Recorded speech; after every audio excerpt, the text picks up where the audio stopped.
Hello everyone and thanks for tuning in. I'm James Tatro with your Southwest Ag Grain Market Update for April 6, 2018.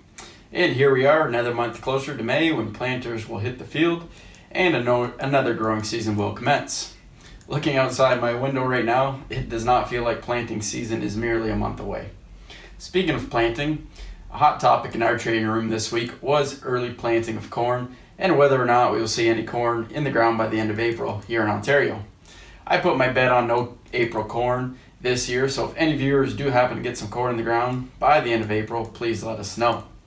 Today I just wanted to touch on the trade dispute between US and China and briefly discuss each commodity as we head into the planting season. So moving into the grain markets, and what a week we had. So on Wednesday, soybeans were hit hard from the news out of China, which caused beans to slide down 54.5 cents in an hour and 14 minutes, causing a large concern from the US grower. With Trump going tick for tack with the Chinese, neither side is looking to back down anytime soon. This morning, the markets were lower again after Trump ordered another $100 billion in tariffs on Chinese goods. The big news, however, for the grain markets came earlier in the week when the Chinese imposed tariffs on $50 billion worth of US goods, including soybeans, corn, and beef, which countered a plan by the US to put levies on imported Chinese goods.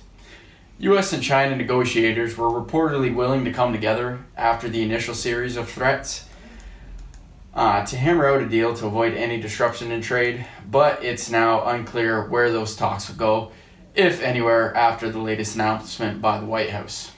So we will get into more details on this trade dispute once some of the smoke has settled and each side begins some sort of dialogue. That way we have a bit of a better understanding of the situation. However, we are still at decent values today, and if you're concerned about this situation getting worse, I wouldn't hesitate to get some coverage for new crop on the books, as new crop corn is still in the $5 range, and new crop beans are still above $12 picked up at the farm at harvest. So take a look at what you have sold, and if you have some room to get some more crops sold, know your cost of production and plan accordingly. So moving into the corn and beans and wheat, corn didn't see any changes on its short-term chart overnight. Old crop May corn did fall as much as 7.5 cents, but it stayed above Thursday's low of 3.80 before rallying back up. We do see some resistance at Thursday's high of 3.89. Similar pattern for December corn with resistance at 4.13. Thursday's weekly export sales and shipments update showed this year's corn shipments at 954 million bushels. So at this rate, we are projected to export roughly about 1.9 billion bushels, and that would fall well below the USDA's guess of 2.2 billion bushels. Those export numbers are something to keep a close eye on as we move forward with this trade war. And if we continue to see exports stall, those ending stocks will have a negative pressure on old crop corn values, which could also drag new crop corn values as well. Well, the soybean farmer can thank Trump for the overnight sell-off, which saw beans go down as much as 28 cents as he ignored trade negotiations and made new tariff threats. Seems, however, we are seeing some short-term support for May soybeans at the 10.04 price range, which is down roughly 7% from the high of 10.82. So it'd be an interesting story for soys for the foreseeable future and whether or not those support levels can hold for beans. But I wouldn't hold my breath for those support levels to hold. Beans are creeping back off their lows from earlier this morning.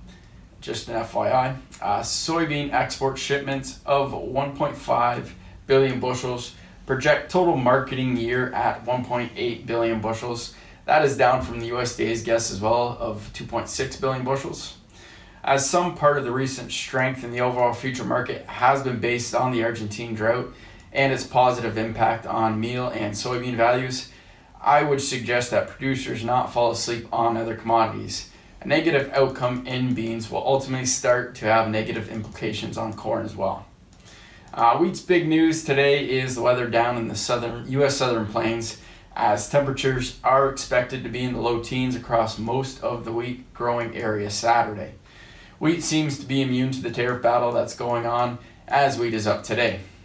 Just to finish off, ultimately the world supply and demand carryout decides price direction. But it's people's perception of the risk of the situation that decides how you get there. And right now, despite some analysts saying there's nothing wrong, more business analysts, etc., are looking at the situation and saying let's put things on hold till the smoke clears. And people going to the sidelines waiting for input is rarely bullish of anything. So thanks for watching, guys. Today's Southwest Ag Grain Market Update. I'm James Tatro, keeping the swag and ag.